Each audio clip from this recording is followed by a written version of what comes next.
Officer Jake Morrison stopped mid-command, his weathered hand frozen on Bruno's harness, as the 300-pound Asiatic black bear let out a sound he'd never heard before. Not the usual alert grunt for contraband, but a desperate, almost human wail that echoed through Denver International Airport's baggage claim like a mother's cry for her lost child. The unmarked black suitcase sat innocently on Carousel 7. But Bruno clawed frantically at its edges, his massive paws trembling with an urgency that made Jake's military-trained instincts scream danger. Airport security supervisor Patricia Williams dropped her clipboard, the metallic clatter lost beneath Bruno's increasingly frantic barks. "Jesus, Jake, what's gotten into him?"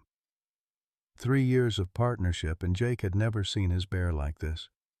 Bruno's dark eyes held something beyond training, beyond instinct. They held recognition, the kind that comes from shared trauma. The bear's powerful claws scraped against the suitcase's surface, leaving desperate scratches like prison walls marked by dying hands. "Stand down, Bruno," Jake whispered. But his partner ignored him completely, something that had never happened before. What was in that case? And why did Bruno's anguish feel so terrifyingly familiar? Leave a like and share your thoughts in the comments along with the city you're watching from now. Let's continue with the story. 6 months earlier, Jake Morrison had been counting down the days to retirement like a prisoner marking time on a cell wall.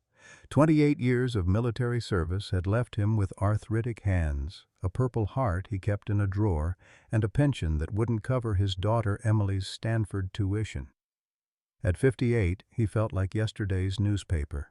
Relevant once, but now just something people stepped over on their way to more important things. The call from Denver International Airport's K-9 unit had seemed like a joke at first. "We need someone to work with our new detection partner," Supervisor Patricia Williams had explained over the phone. "Fair warning, though, he's not exactly standard issue." When Jake arrived that first day and saw Bruno in the specialized containment area, his breath had caught in his throat. The young Asiatic black bear sat behind reinforced glass, his intelligent dark eyes tracking movement with an awareness that seemed almost human.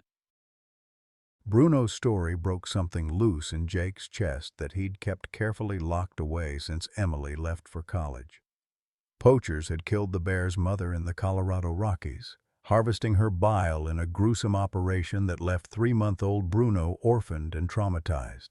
Wildlife officers found him days later, barely alive beside his mother's mutilated carcass. The experimental airport program offered him a chance at purpose instead of a lifetime in captivity. "He's too intelligent for his own good," Dr. Sarah Chen Williams had warned during their first meeting.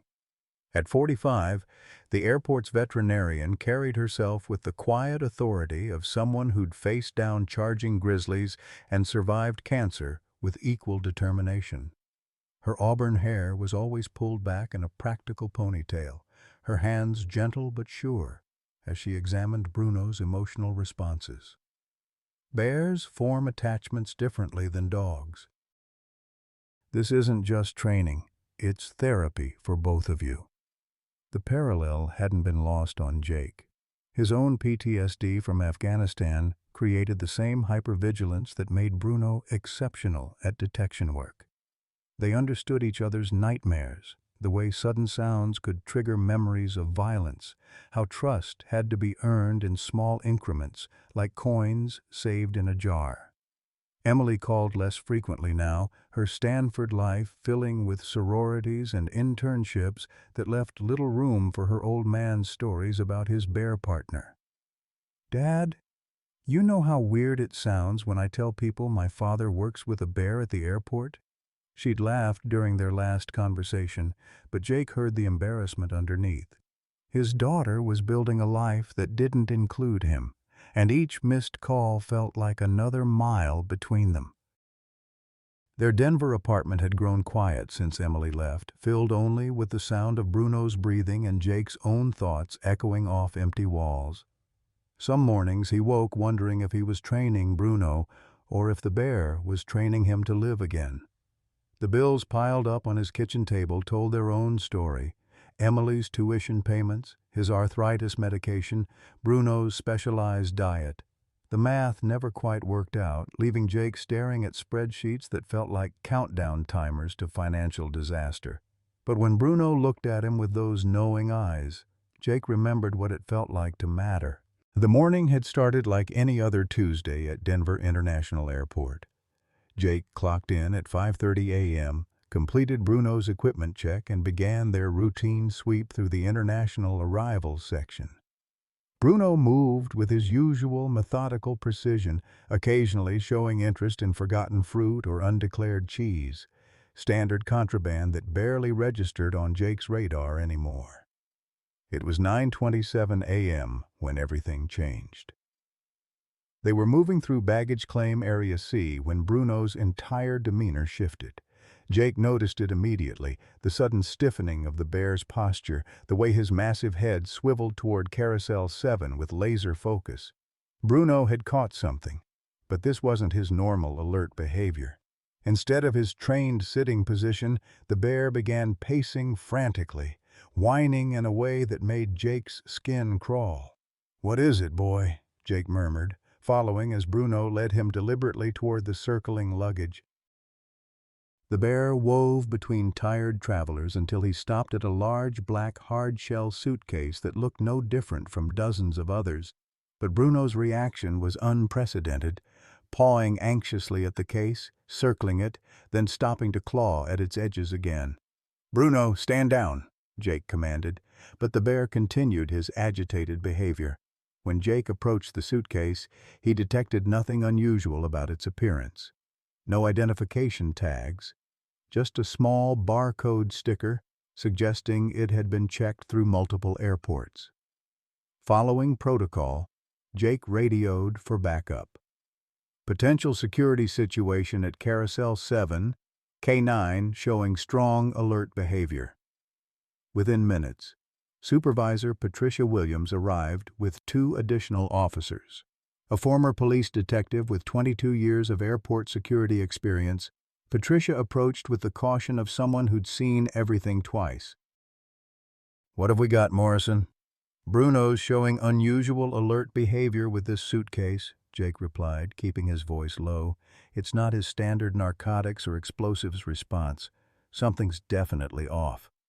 Patricia glanced at the still agitated bear, who continued his frantic behavior despite Jake's commands. "Could be agricultural contraband. Let's clear the area and move it to containment." The security team evacuated nearby passengers and carefully transported the suitcase to a secure examination room. Bruno followed, still fixated on the case with an intensity that made Jake's military instincts scream warnings. Inside the containment room, they performed initial scans. The X-ray showed densely packed contents, but nothing immediately identifiable as weapons or explosives. The explosives detection equipment registered negative. "We need to check the manifest and find the owner," Patricia said. "Meanwhile, this stays sealed until we know what we're dealing with." Jake nodded, but found himself troubled by the standard approach. In 18 months of partnership, he'd never seen Bruno respond this way. The bear's behavior suggested something alive, something suffering. By the end of their shift, the suitcase's owner had not come forward, and the paperwork showed disturbing discrepancies. According to the system, the case had originated in Bangkok, transferred through Dubai, then Mexico City, before arriving in Denver, an unusual routing that raised red flags. The following morning, Jake checked on the investigation's status and found bureaucracy already slowing things down. The case had been logged but marked as low priority since no immediate threat had been detected. "The owner has 72 hours to claim it before we process it as abandoned," explained the administrative officer when Jake inquired. "Bruno doesn't react like that to abandoned clothes," Jake insisted. Something's not right here." "Follow protocol, Morrison," came the response. "We've got procedures for a reason." Throughout his second day, Jake found himself repeatedly drawn back to the holding area. Each time Bruno became agitated again, pulling toward the room where the suitcase was stored. The bear's distress was palpable, his usual calm demeanor replaced by an anxiety that seemed almost human in its depth.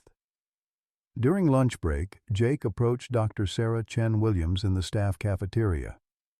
"Sarah, I need your professional opinion on something," he said, sliding into the seat across from her. "Bruno's showing unusual behavior toward an unclaimed suitcase, not his normal contraband alert. It's almost like he's responding to something alive." Dr. Chen Williams set down her fork, her expression shifting from polite interest to focused concern. "Alive? What makes you think that?" Jake leaned forward, lowering his voice. "It's his behavior. I've worked with Bruno for almost 2 years now. When he detects narcotics or explosives, he sits calmly and waits for my command. This was different, pawing, whining, almost like he was trying to get to whatever's inside." "How long has the suitcase been in holding?" she asked, her lunch forgotten. "Since yesterday morning. Flight from Mexico City. But the routing shows it originated in Bangkok with transfers in Dubai." "That's a long journey," she said, her brow furrowing. "If there is something alive in there." The unspoken implication hung between them like a ticking bomb. "Show me," Dr. Chen Williams said, gathering her things with the urgency of someone who'd seen too many animals suffer from human indifference. They walked briskly to the security holding area, Bruno padding alongside them with renewed purpose. The holding room was secured with keycard access, but Jake's credentials granted them entry. Inside, shelves lined the walls holding various confiscated items. The black suitcase sat isolated on a stainless steel table like evidence in a murder trial. As they approached, Bruno began his anxious behavior again. Circling the table, pawing at the air, his massive frame trembling with distress that seemed to emanate from his very core. Dr. Chen Williams studied the suitcase carefully, maintaining her professional distance. "Jake," she whispered, her finger hovering over a series of tiny, nearly imperceptible holes along the seam. "Look at this." "These aren't manufacturing defects. These were made deliberately." Jake felt ice water replace the blood in his veins. "Air holes?" "Possibly. I've seen cases of wildlife trafficking before. Rare birds, reptiles, small mammals. They drill holes like this for ventilation." She straightened up, her face pale. "If there are animals in there, Jake, every hour counts. Wildlife smuggling is cruel under the best circumstances. Many don't survive the journey." Jake immediately pulled out his phone and called Patricia. She answered on the third ring, her voice tight with the stress of managing airport security. "Williams here." "Patricia, this is Jake. We need to open that suitcase from yesterday immediately. Dr. Chen Williams believes there may be live animals inside." A pause filled with static and disbelief. "Based on what evidence?" "The case has ventilation holes and Bruno's behavior strongly indicates live cargo." "Patricia, if there are animals in there, they could be dying while we follow protocol." Patricia's sigh was audible through the phone. "Jake, we have procedures. Without clear evidence of immediate danger—" "With all due respect," Jake interrupted, his military training overriding civilian politeness, "if there are animals in there, they might not have until tomorrow. I understand your concern about protocol, but we can't just let innocent creatures die because of bureaucratic red tape. Document your observations and submit them through proper channels. I'll expedite the review." The line went dead. Jake pocketed his phone, frustration evident on his weathered face. "Expedite means tomorrow at the earliest," he told Dr. Chen Williams. "Whatever's in there might not have that long." Before she could respond, the door to the holding room opened.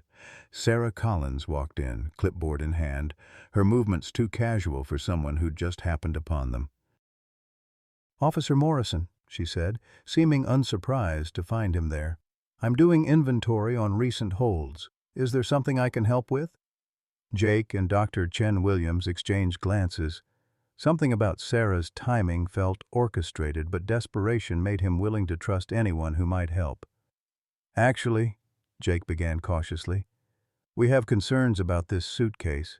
My partner is indicating live cargo, and Dr. Chen Williams has identified what appear to be air holes." Sarah approached, examining the suitcase with practiced eyes that lingered too long on details only an expert would notice. "This came in yesterday, right? From Mexico City?" Her voice was deliberately neutral, but Jake detected something else beneath it. Recognition? Maybe even confirmation of suspicions she'd been harboring.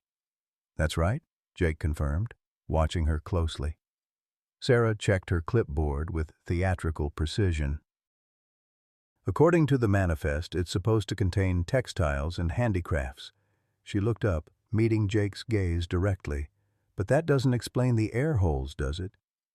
"We need to open it," Jake stated flatly.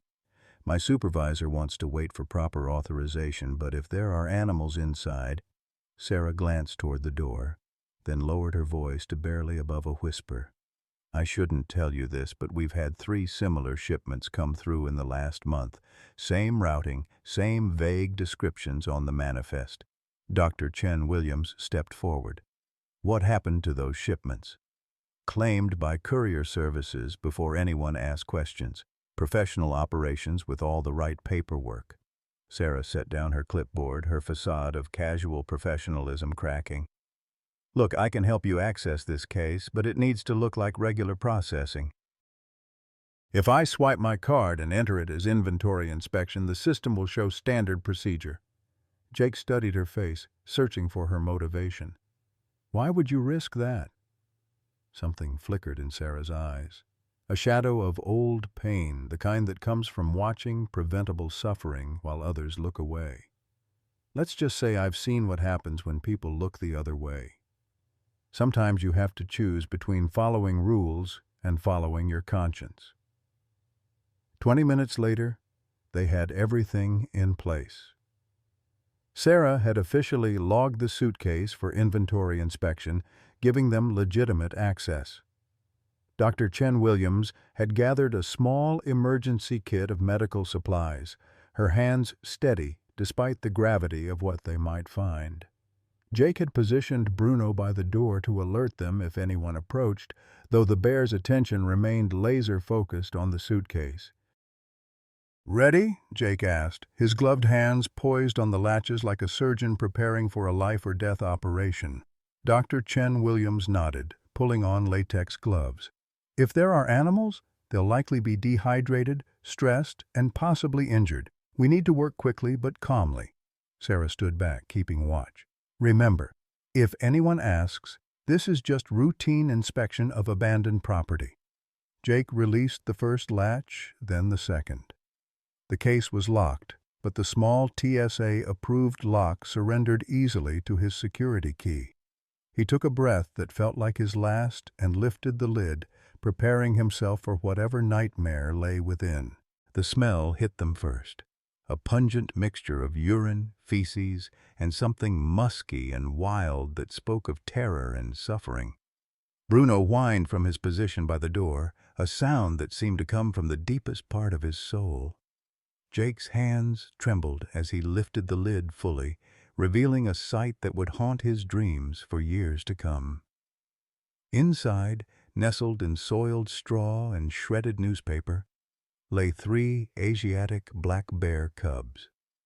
Their small bodies were barely moving, their breathing shallow and labored. The smallest one, no bigger than a house cat, had distinctive white markings on his chest that made him look like he was wearing a tiny vest. His ribs showed through his matted fur, and his eyes remained closed as his fragile chest rose and fell in desperate rhythm. "They're still alive," Jake whispered, his voice thick with emotion. As he stared at the suffering cubs, he couldn't help but think of Emily, another innocent life that had slipped through his fingers when she'd grown distant and moved away. The parallel between these helpless creatures and his own sense of loss struck him like a physical blow. Dr. Chen Williams immediately sprang into action, her veterinary training overriding the shock. "We need to get them out carefully. They're severely dehydrated." She gently lifted the first cub, a female with distinctive markings around her eyes that made her look like she was wearing a mask. "This one's in the best shape, but that's not saying much." Jake reached for the second cub, feeling its frail body trembling beneath his touch like a bird with a broken wing. "How old are they?" "No more than 8 weeks, I'd guess," Dr. Chen Williams replied, quickly examining the cub she held. "Far too young to be separated from their mother." "They should still be nursing." Her voice tightened with professional anger and personal pain. These cubs were exactly the age her own children might have been if cancer hadn't stolen that possibility from her. The third and smallest cub barely reacted when Sarah carefully lifted him from the suitcase. His breathing was labored, his tiny body disturbingly limp. "This one's critical," Dr. Chen Williams said, her voice catching. "We need to get them to the wildlife medical unit immediately." Bruno had moved closer, his massive frame radiating a protective energy that seemed almost paternal. When Jake held the smallest cub near him, Bruno's response was extraordinary. He began making soft, rumbling sounds, the kind mother bears use to comfort their young.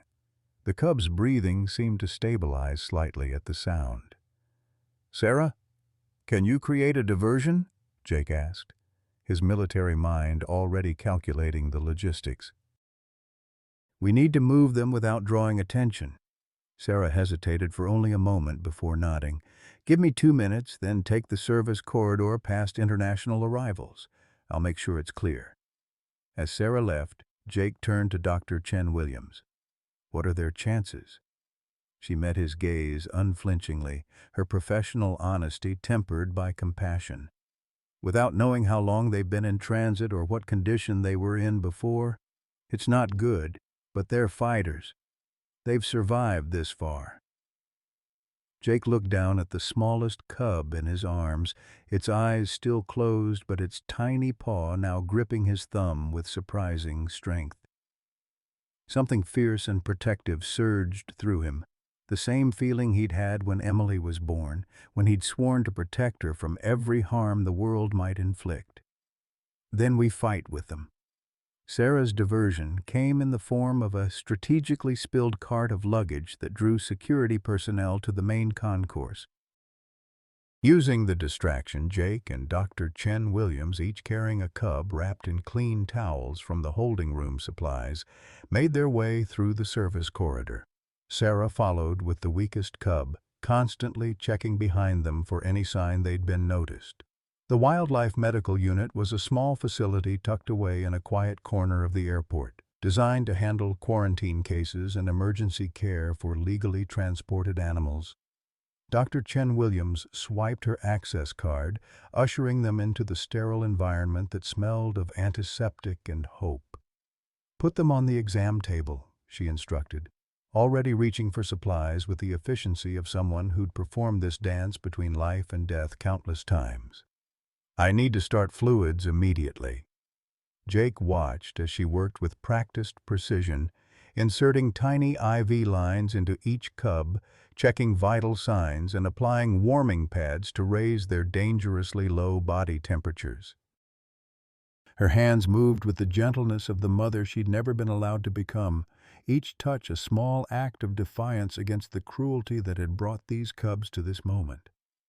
"Will anyone question you treating them here?" Jake asked, his voice barely above a whisper. "I have some latitude for emergency cases," she replied without looking up, focused entirely on her patients.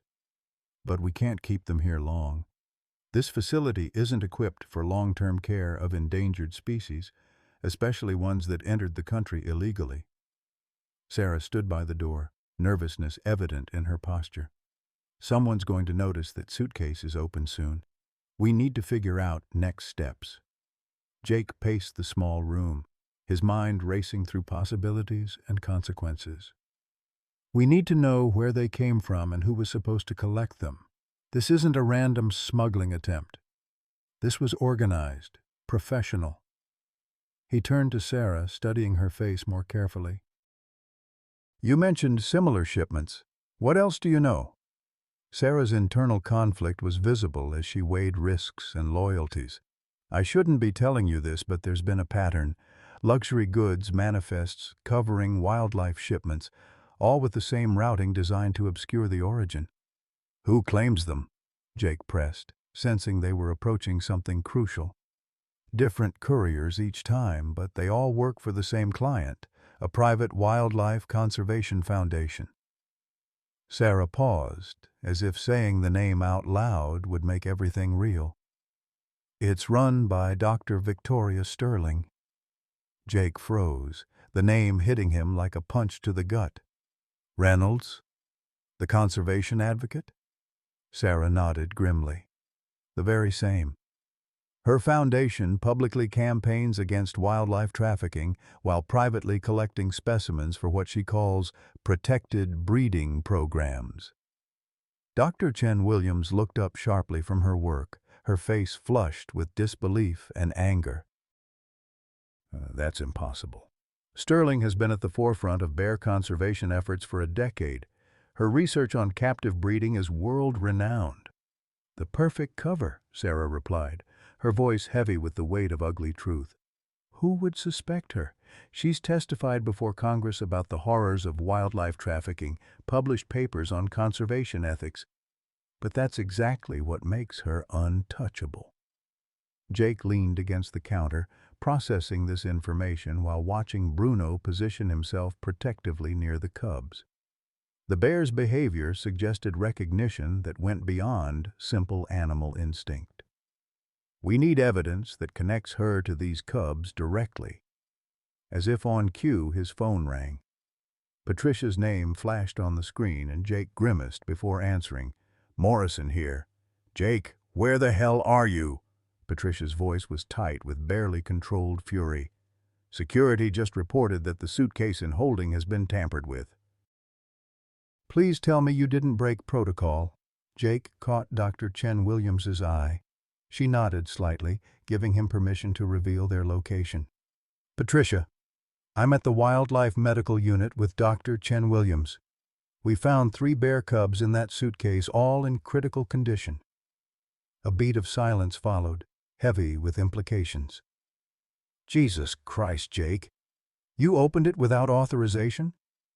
It was logged as inventory inspection, Jake replied, technically truthful. And it's a good thing we did.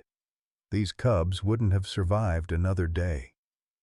Patricia's sigh was heavy with exasperation and reluctant understanding. Stay where you are.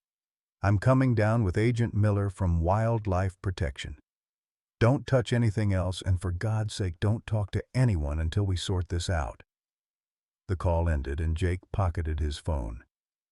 We've got about 10 minutes before Patricia arrives with the feds. Sarah moved toward the door. I should go.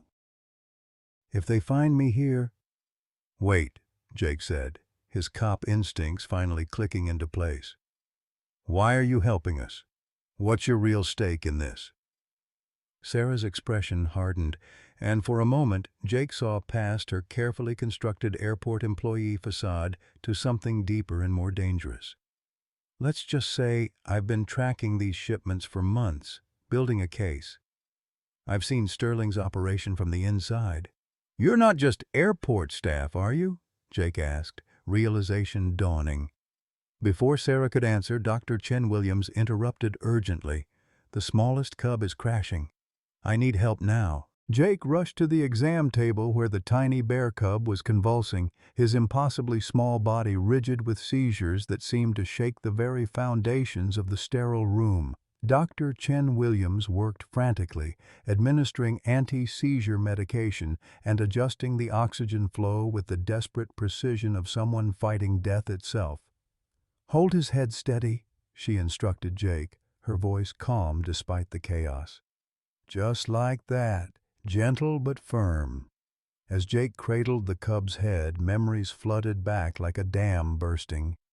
Emily, at age 6, with a high fever, her small body burning up as he raced through Denver streets to the emergency room, the doctor's calm voice guiding him through, holding her still for an IV insertion, the overwhelming relief when her fever finally broke, the helplessness of watching someone you love suffer while being unable to take their pain away.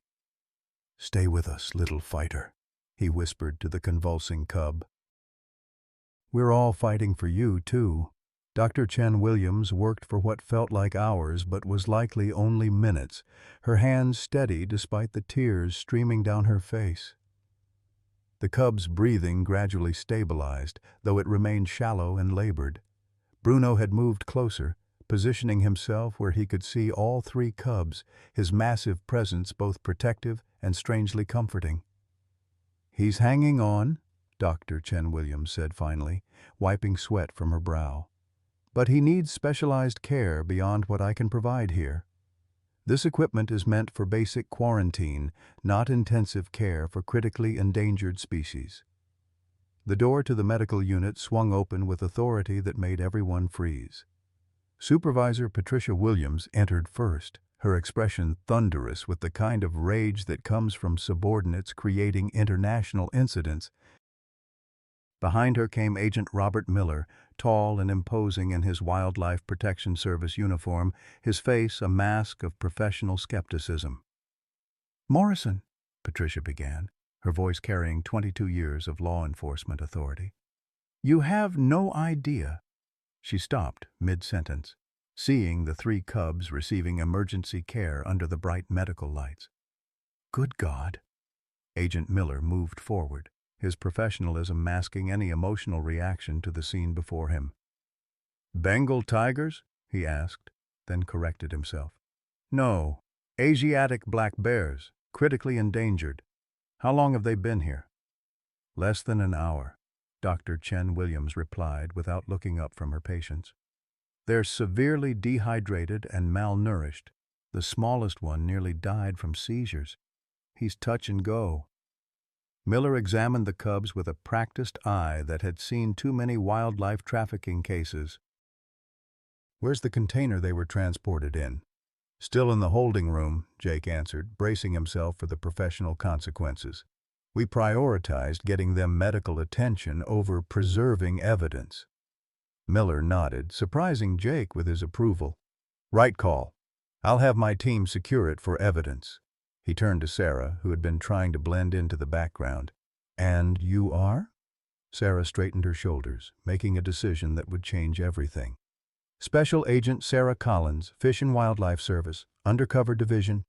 She pulled out her badge, displaying it briefly before tucking it away. "I've been embedded at this airport for 11 months, tracking an international wildlife trafficking network." The room fell silent, except for the soft hum of medical equipment keeping the cubs alive. Patricia's expression shifted from anger to bewilderment. "You're federal?" "The airport wasn't informed to protect my cover," Sarah explained. "We've been building this case for 2 years. These cubs represent the first live evidence we've managed to intercept before reaching their final destination." Miller's demeanor sharpened with professional interest. "You're talking about the Sterling investigation." Dr. Victoria Sterling has been using her conservation foundation as a front for one of the largest wildlife trafficking operations in North America, Sarah confirmed. She's connected buyers across the continent with suppliers in Southeast Asia, specializing in bear bile farming and exotic pet trade. Dr. Chen Williams looked up sharply from the cubs. "That's impossible. I know Victoria personally. Her foundation has saved hundreds of animals. She's testified before Congress about the horrors of trafficking." "The perfect cover," Sarah replied grimly. "Who would suspect someone who publicly campaigns against the very crimes she's committing?" "Her foundation provides legitimate rehabilitation for some animals while secretly trafficking others. The cubs you're treating were destined for her private facility in Wyoming, where they would have been raised for bile extraction."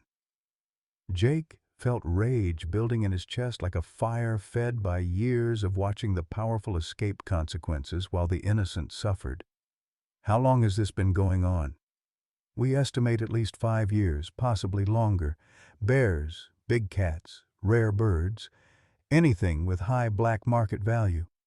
She's careful, insulated by layers of intermediaries and legitimate operations. Sarah checked her watch. And in about 2 hours, she's going to arrive here expecting to collect these cubs. Agent Miller pulled out his phone. I need to coordinate with my team. If Sterling is coming here— She is, Sarah interrupted. I've been monitoring her communications. When the cubs didn't arrive at her facility as scheduled, she started making calls. She knows they're here. Patricia stepped forward, her law enforcement instincts taking over. We need to evacuate the airport.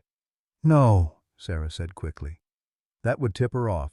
Sterling is too smart to walk into an obvious trap, but she's also desperate. These cubs represent a significant financial loss, and more importantly, they're evidence that could destroy her operation if they survive to be properly investigated. Dr. Chen Williams continued working on the cubs while listening to the conversation. These little ones aren't going anywhere until I certify they're stable for any kind of transport. Right now, moving them could kill them.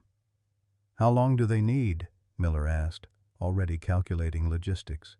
The 2 larger ones might be stable in a few hours with continued care, Dr. Chen Williams replied. But the smallest one, he needs at least 24 hours of intensive monitoring. Any transport before then would be medically irresponsible. Miller nodded slowly. I'll inform the regional director that medical necessity requires a delay in any transport. That should buy us some time. As Miller stepped away to make calls, Jake moved closer to Dr. Chen Williams. Is he really that fragile? Or are you buying us time? Her eyes met his, fierce and unwavering with the determination of someone who'd fought cancer and won. He's fighting for his life with everything he has. I won't let anyone put him at further risk, not even with federal orders. She paused, checking the smallest cub's vital signs. But yes, I'm also buying us time. These cubs deserve justice, and if Sterling has been doing this to other animals— Bruno had positioned himself where he could see all 3 cubs, his massive frame radiating protective energy. When Jake knelt beside him, the bear's behavior was unlike anything he'd seen before. Bruno began making soft, rumbling sounds, the kind mother bears use to comfort their young. The cubs seemed to respond, their breathing becoming slightly more regular. He knows, doesn't he? Dr. Chen Williams observed quietly. Bruno recognizes what they've been through. Jake nodded, understanding passing between him and his partner without words. His mother was killed by poachers. He knows exactly what these cubs have suffered. Sarah's phone buzzed with an encrypted message. She read it quickly, her face paling. Sterling just left her facility. She's driving here personally with a veterinary transport team. ETA 2 hours. Why would she risk coming herself? Patricia asked. Because she can't afford to lose them, Sarah replied. These cubs aren't just valuable, they're evidence. If they survive long enough to be properly examined, if their DNA is traced to her breeding operation, her entire network collapses. Miller returned from his calls, his expression grim. The regional director is asking questions I can't answer yet. We need something concrete on Sterling before she arrives, or she's going to walk out of here with those cubs and disappear forever. Jake looked down at the smallest cub, now breathing slightly easier but still fighting for every breath. In that tiny, struggling form, he saw every innocent victim he'd failed to save, every noble cause crushed by bureaucracy and corruption. Then we get her to confess. How? Miller asked. Jake's military training kicked in, strategic thinking overlaying emotional investment. We give her exactly what she wants, the cubs, but we make sure she tells us why she needs them so badly that she'd risk everything to come here personally. The plan was dangerous, using the cubs as bait when they were barely clinging to life. But sometimes the only way to catch a predator was to think like prey. 2 hours later, Dr. Victoria Sterling arrived at the medical unit with the confidence of someone accustomed to getting exactly what she wanted. At 62, she carried herself with the polished authority of academic achievement and political connections. Her silver-streaked dark hair was pulled back in an elegant chignon, and her tailored suit spoke of wealth acquired through means that didn't bear close scrutiny. "Agent Miller," she acknowledged with the practiced charm of someone who'd testified before Congress.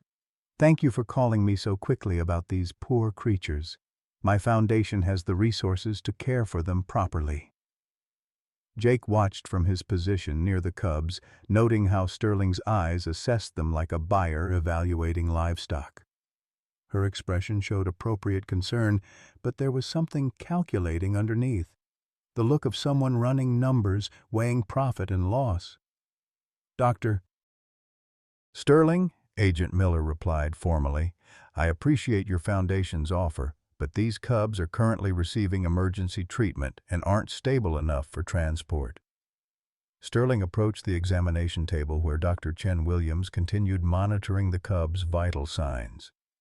The two larger ones had shown improvement over the past hours, their eyes occasionally blinking open to reveal dark, intelligent gazes, but the smallest one, the one Jake had started thinking of as Justice, remained worryingly still.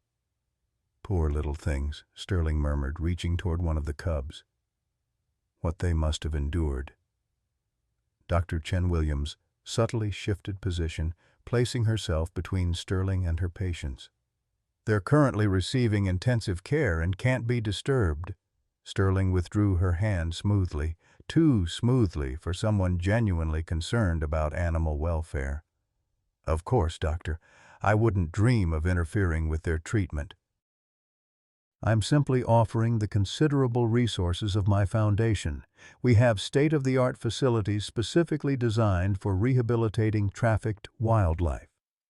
The words sounded rehearsed, Jake realized. How many times had Sterling used this same speech to acquire animals for her operation? "That's very generous," Agent Miller replied carefully.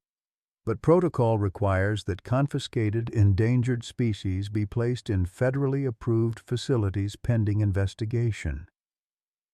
A flicker of something, annoyance, calculation, crossed Sterling's face before her pleasant expression returned. "Of course. My foundation is fully federally approved and has worked with your agency many times. I simply want what's best for these magnificent animals." Jake studied Sterling as she charmed Agent Miller with her extensive knowledge of bear conservation. If Sarah's intelligence was correct, this woman had built her reputation by publicly fighting the very crimes she privately committed. The hypocrisy was staggering, but Jake had seen enough of the world to know that the most dangerous predators often wore the most convincing masks. As the conversation continued, the smallest cub suddenly let out a pitiful whimper that cut through the room like a knife. Dr. Chen Williams immediately returned to his side, checking vital signs with practiced urgency. "His temperature is dropping again," she said, her voice tight with concern. "We need to increase the warming protocol." Jake noticed Sterling watching with an intensity that seemed wrong. Not the concern of a conservationist, but the calculation of someone assessing whether their investment would survive long enough to be profitable. There was something predatory in her gaze that made his skin crawl. Bruno, who had been unusually calm during Sterling's visit, suddenly became agitated. The massive bear began pacing, his rumbling vocalizations growing louder and more distressed. His dark eyes were fixed on Sterling with an intelligence that seemed almost accusatory. "Is the bear always this aggressive?" Sterling asked, taking a step back from Bruno's imposing presence. "Only when he senses a threat," Jake replied quietly, his hand resting on Bruno's massive shoulder. His partner's judgment had never been wrong before, and the bear's reaction to Sterling confirmed Jake's growing suspicions. Dr. Chen Williams worked frantically to stabilize Justice, but the tiny cub's breathing became increasingly labored. His small body began to convulse again, this time more violently than before.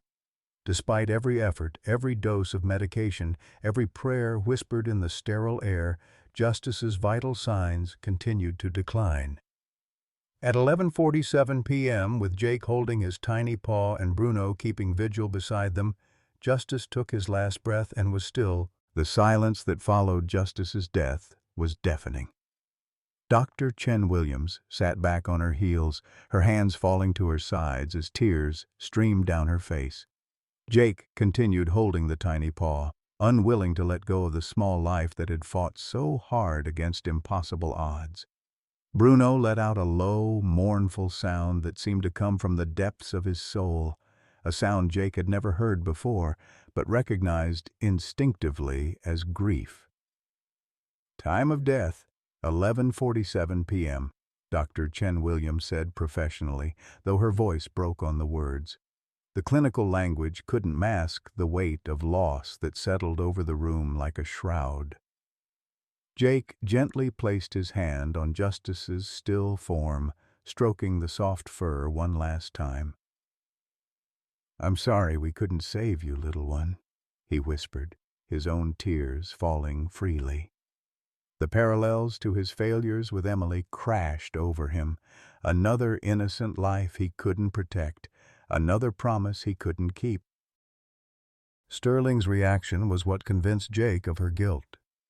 While everyone else in the room shared a moment of genuine grief, Sterling's response was coldly calculating. "Such a shame," she said, her tone clinically detached. Though truthfully, he probably wouldn't have survived anyway. The weak ones rarely do in these trafficking operations. The callousness of her words hit Jake like a physical blow. Agent Miller stepped forward, his professional mask slipping slightly.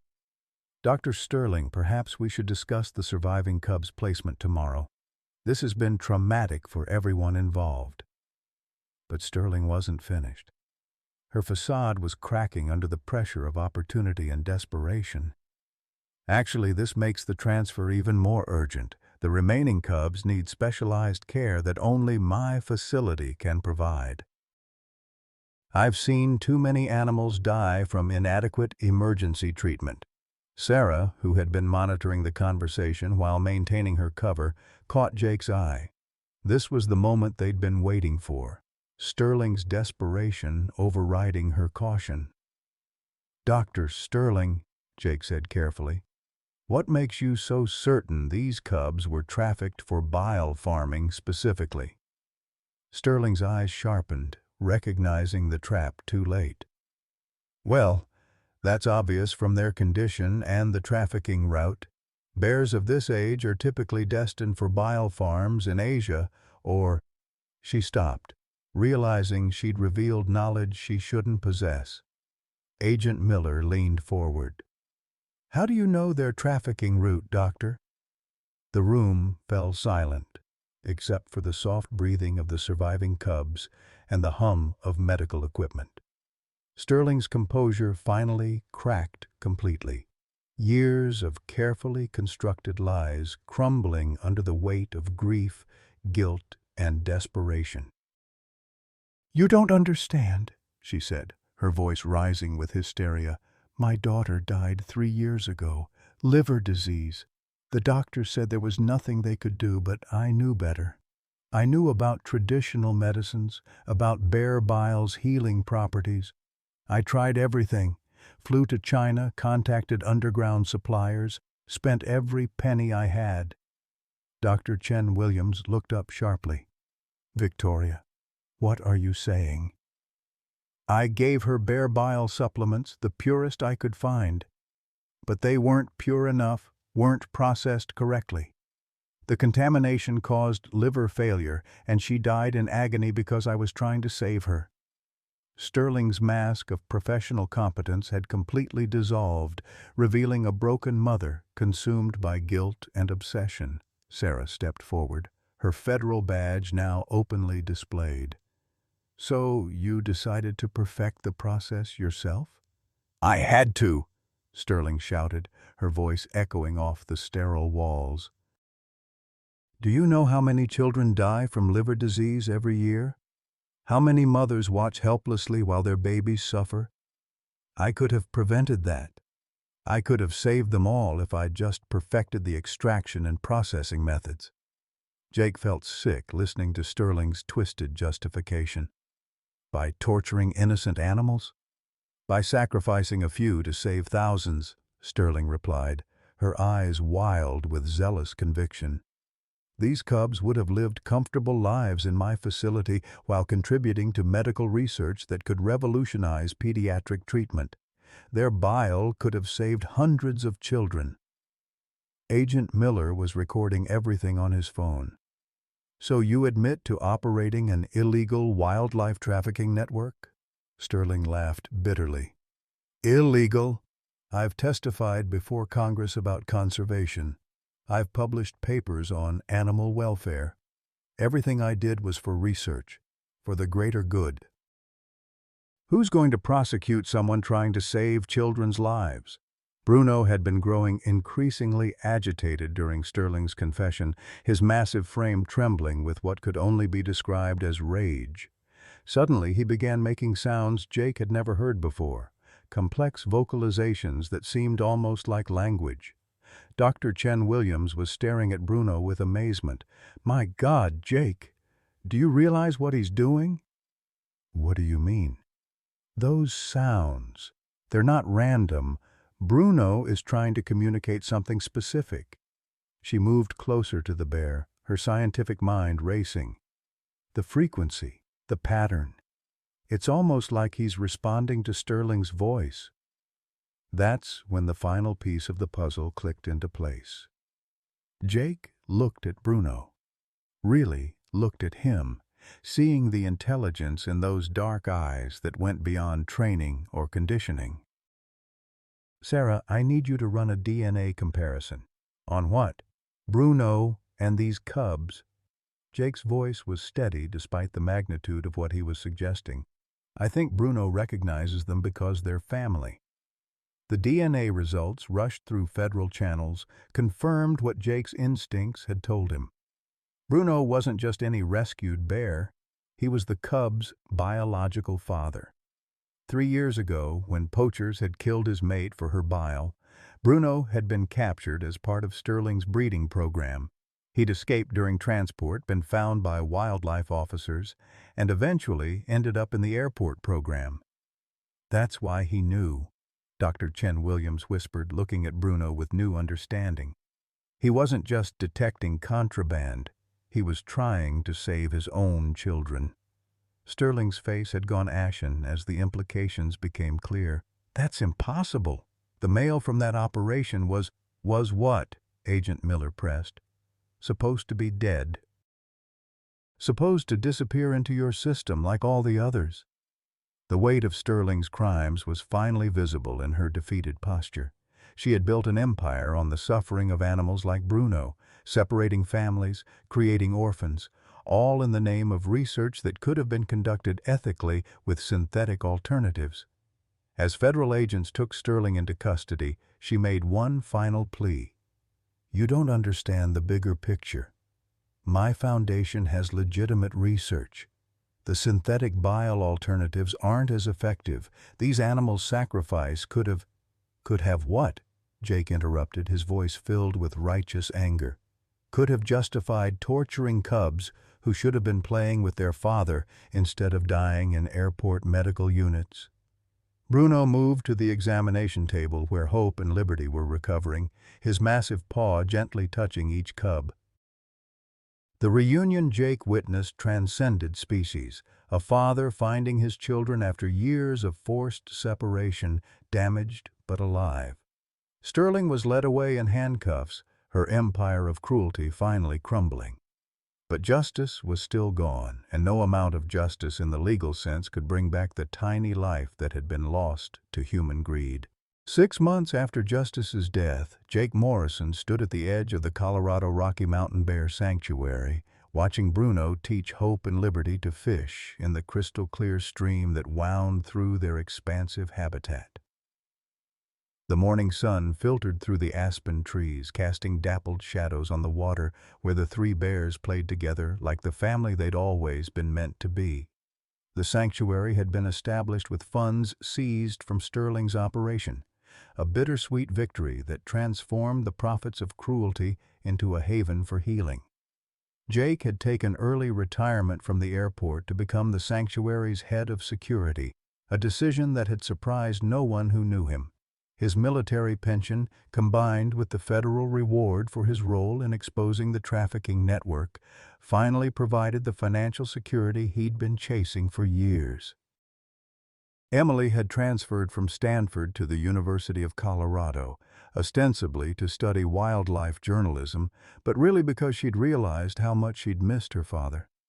Their relationship, strained by distance and generational misunderstandings, had been rebuilt through shared purpose. She was documenting the sanctuary's work, her articles bringing national attention to the plight of trafficked wildlife. "Dad, you need to see this," Emily called out, jogging up the path with her camera equipment slung over her shoulder. At 19, she had inherited Jake's stubborn determination, but paired it with an optimism that made him proud. "Bruno just showed Hope how to catch fish by demonstrating it himself. I got the whole thing on video." Jake smiled, watching his daughter's enthusiasm light up her face. "That bear's a better teacher than most humans I know." Dr. Sarah Chen Williams emerged from the veterinary clinic, now expanded to accommodate the sanctuary's growing population of rescued animals. At 46, she'd found the family she'd always wanted in the dozens of animals that called the sanctuary home. Her expertise in wildlife rehabilitation had made her indispensable, but more than that, she'd become part of Jake's chosen family. The DNA results came back on the new arrivals, she said, joining them at the viewing area. 3 more bears rescued from Sterling's Wyoming facility. Turns out 2 of them are Bruno's nephews, his brother's cubs. Jake felt a familiar tightness in his chest when he thought about Sterling's operation. The investigation had revealed the scope of her crimes: 47 facilities across North America, hundreds of bears kept in horrific conditions, and a network that extended to Southeast Asia. Sterling herself was serving 25 years in federal prison, her empire of suffering finally dismantled. "How's Bruno handling the new arrivals?" Emily asked, adjusting her camera lens to capture the bears in the water. "Like he was born to it," Sarah replied with admiration. "I've never seen anything like his ability to calm traumatized animals. It's like he remembers exactly what they've been through and knows how to help them heal." The sanctuary had become more than a refuge. It was a symbol of redemption. Bruno's story had captured the nation's attention, leading to congressional hearings on wildlife trafficking and significantly increased funding for enforcement. The Bruno Bill, as Emily had dubbed it in her articles, made it a federal crime to separate bear cubs from their mothers for commercial purposes. Jake's phone buzzed with a text from Patricia Williams, his former supervisor who had become a close friend through their shared experience. "Watching your interview on 60 Minutes. You clean up nice for TV," it read, followed by a laughing emoji that seemed incongruous from the no-nonsense security chief. The interview had been Emily's idea, a way to reach a broader audience about wildlife trafficking. Jake had been reluctant at first, uncomfortable with attention, but Sarah had convinced him that their story could prevent other animals from suffering justice's fate. "Speaking of the interview," Emily said, as if reading his thoughts, "Mom called this morning. She saw it and wanted me to tell you how proud she is." Jake's ex-wife lived in Florida now, had remarried a decade ago, but they'd maintained a cordial relationship for Emily's sake. The fact that she'd reached out meant something, especially since their divorce had been partly due to Jake's inability to process his military trauma in healthy ways. "She said something interesting," Emily continued, fiddling with her camera settings. "She said you seemed happier in that interview than you'd been in years, like you'd finally found your purpose." Jake considered this, watching Bruno guide his cubs through the water with infinite patience. I think I have. Strange how losing everything can sometimes help you find what really matters. A commotion from the visitor center drew their attention. Agent Miller, now promoted to head the Wildlife Protection Service's Trafficking Division, was walking up the path with a woman Jake didn't recognize. She appeared to be in her 70s, well-dressed, but with the slightly lost expression of someone carrying heavy emotional weight. "Jake, I'd like you to meet Margaret Sterling," Miller said as they approached. "Victoria Sterling's mother." The name hit Jake like a physical blow. He'd seen photos of Margaret during the investigation, a grieving grandmother who'd lost both her granddaughter to experimental treatments and her daughter to obsessive guilt. She'd testified at Sterling's sentencing, pleading for leniency while acknowledging the magnitude of Victoria's crimes. "Mrs. Sterling," Jake said carefully, unsure what to expect from this encounter. Margaret's eyes were red-rimmed but determined. "Mr. Morrison, I wanted to thank you for stopping my daughter before she hurt more animals. And I wanted to see the bears she—" Her voice broke slightly. "The bears she used to justify what she did to our family." Sarah stepped forward with the gentle authority she used with frightened animals. "Would you like to see them? Bruno and his cubs are quite remarkable." Margaret nodded, following them to the observation deck that overlooked the main habitat. Bruno was lying in the shallow water while Hope and Liberty played around him, their playful splashing creating rainbows in the afternoon sunlight. It was a scene of such natural joy that it seemed to wash away some of the darkness that had brought them all together. "They look so happy," Margaret whispered, tears streaming down her face. "Victoria used to show me pictures of the bears in her facilities, but they never looked like this. They looked—" She struggled for the words. "They looked broken." "These three have been through hell," Jake said gently. "But they found their way back to being a family. Healing takes time, but it's possible." Margaret watched Bruno nuzzle one of his cubs, the massive bear's gentleness evident in every movement. "My granddaughter, Victoria's daughter, she would have loved seeing this. She always wanted to be a veterinarian, wanted to help animals." She paused, wiping her eyes. Victoria thought she was honoring Emma's memory with her research, but Emma would have been horrified by what her mother became. Emily, who had been quietly filming the interaction with Margaret's permission, lowered her camera. "Mrs. Sterling, would you be willing to share Emma's story? Not for the news, but for the sanctuary's educational program. Sometimes people need to understand the human cost of these crimes, too." Margaret considered this, her gaze returning to the bears. Emma was 7 when she was diagnosed with a rare liver condition. The doctors said they could manage it, that she could live a normal life with proper treatment. But Victoria became obsessed with finding a cure instead of accepting management. She took a shaky breath. Emma died because Victoria couldn't accept that sometimes love means letting go of control. The weight of Margaret's words settled over them. Jake understood that kind of love, the desperate, destructive kind that comes from being unable to protect someone you care about. He'd felt it when Emily had grown distant, when he'd considered taking Sterling's bribe to secure his daughter's future. "Mrs. Sterling," he said quietly, "would you like to help us create a memorial for Emma here at the sanctuary? Something that honors her love of animals while educating people about the real cost of wildlife trafficking?" Margaret's face lit up with the first genuine smile Jake had seen from her. She would have loved that. Emma always said animals deserve the same kindness we show each other. As the afternoon wore on, they developed plans for the Emma Sterling Memorial Education Center, a facility that would teach visitors about wildlife trafficking while honoring the memory of a little girl who'd loved animals. Margaret committed to funding the center with money from the sale of her daughter's properties, transforming ill-gotten gains into educational opportunities. 6 months later, The education center opened with Margaret cutting the ribbon alongside Jake, Emily, and Sarah. Bruno, Hope, and Liberty were visible through the large windows, now joined by a dozen other rescued bears that called the sanctuary home.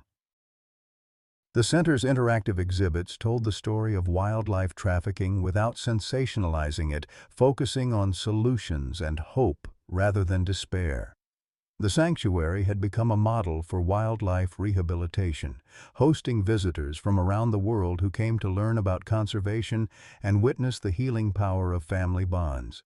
Bruno had become an ambassador not just for his species, but for the possibility of redemption itself. Emily's documentary about their story had won several awards and led to her acceptance into graduate programs at top journalism schools, but she'd chosen to stay in Colorado, working as the sanctuary's communications director while finishing her degree online. "The story's not over, Dad," she'd told him. "There are more animals to save, more people to educate. This is just the beginning." On quiet evenings, Jake would sit by Justice's memorial garden, where a small stone marker honored the cub who hadn't survived to see the sanctuary's success. The marker was surrounded by wildflowers that bloomed each spring, tended by volunteers who'd been touched by the story. Sarah often joined him there, their friendship having deepened into something that might become love, given time and patience. They talked about the animals in their care, about the educational programs reaching thousands of children each year, about the congressional legislation that would make Sterling-style operations harder to hide. "Do you think he knows?" Sarah asked one evening, watching Bruno teach a newly arrived orphaned cub to swim. "Do you think Justice knows what his death accomplished?" Jake considered this, watching the bears play in the golden light of sunset. "I think some love survives death and grows stronger," he said finally. "Justice's story changed everything, for us, for these bears, for the laws protecting them. That's a pretty powerful legacy for such a small soul." Bruno looked up from the water as if he'd heard his name, his dark eyes meeting Jake's across the distance. In that moment, Jake felt the profound connection that had sustained him through his darkest hours. The understanding that healing comes not from forgetting trauma, but from transforming it into purpose. As twilight settled over the sanctuary, bringing with it the sounds of nocturnal creatures awakening, Jake Morrison reflected on the journey that had brought him here. He'd started as a broken veteran counting down to retirement, worried about money, and disconnected from his daughter. Now he was part of something larger, a chosen family bound together by shared mission and unconditional love. Emily was editing footage for her next documentary, focused on international trafficking routes. Sarah was checking on the newest arrivals, 3 cubs rescued from a facility in Montana. Margaret Sterling was reviewing plans for expanding the education center to include a research component that would develop humane alternatives to animal-based traditional medicines. The sanctuary's evening feeding time brought all the bears together, a daily ritual that reminded everyone why their work mattered. Hope and Liberty had grown strong and confident under Bruno's care, their trauma healing through play and family bonds. The newer arrivals were learning to trust again, guided by Bruno's patient example. As Jake locked up the visitor center for the night, he found a letter that had been slipped under the door. It was from a child in Michigan whose class had visited the sanctuary's website, learning about Justice's story. "Dear Mr. Morrison and Bruno," it read in careful elementary school handwriting, "thank you for saving the bear cubs. I want to be a veterinarian like Dr. Sarah when I grow up so I can help animals too. My teacher says one person can make a difference. You proved that's true." Jake smiled, tucking the letter into his jacket pocket alongside dozens of others like it. Tomorrow would bring new challenges, more animals to heal, more visitors to educate, more stories to tell. But tonight, he was content to stand in the sanctuary's peaceful quiet, listening to the sounds of bears settling down for sleep and knowing that Justice's brief life had rippled outward in ways that would protect countless others. Sometimes the smallest paw prints really do leave the biggest impact on your heart. And sometimes the greatest victories come not from what we gain, but from what we're willing to sacrifice for love. At 58, Jake Morrison thought his best years were behind him, counting down to retirement, watching his daughter drift away, struggling with bills that never seemed to balance. Sound familiar? Many of us reach this season feeling invisible, wondering if we still matter in a world that seems to value youth over wisdom. But Jake's story with Bruno proves something profound. Your most meaningful chapter might still be waiting to be written. When Jake chose compassion over protocol, when he trusted his bear partner's instincts despite bureaucratic pressure, he didn't just save those cubs. He discovered that age brings unique gifts. Our life experiences make us perfect guardians for the vulnerable. Our hard-won wisdom helps us recognize injustice, and our freedom from climbing career ladders lets us focus on what truly matters. Jake found family not through blood, but through purpose. He rebuilt his relationship with Emily by showing her that standing up for the defenseless never goes out of style. At retirement age, he became a hero. The empty nest isn't an ending. It's liberation to fight battles that matter. Your lifetime of caring, your ability to spot what others miss, your courage earned through surviving life's storms, these aren't diminishing assets. They're superpowers waiting to be unleashed. What injustice have you witnessed that others overlooked? What cause would you fight for if age wasn't holding you back? Share your story in the comments. Your wisdom might inspire the next chapter of someone else's life.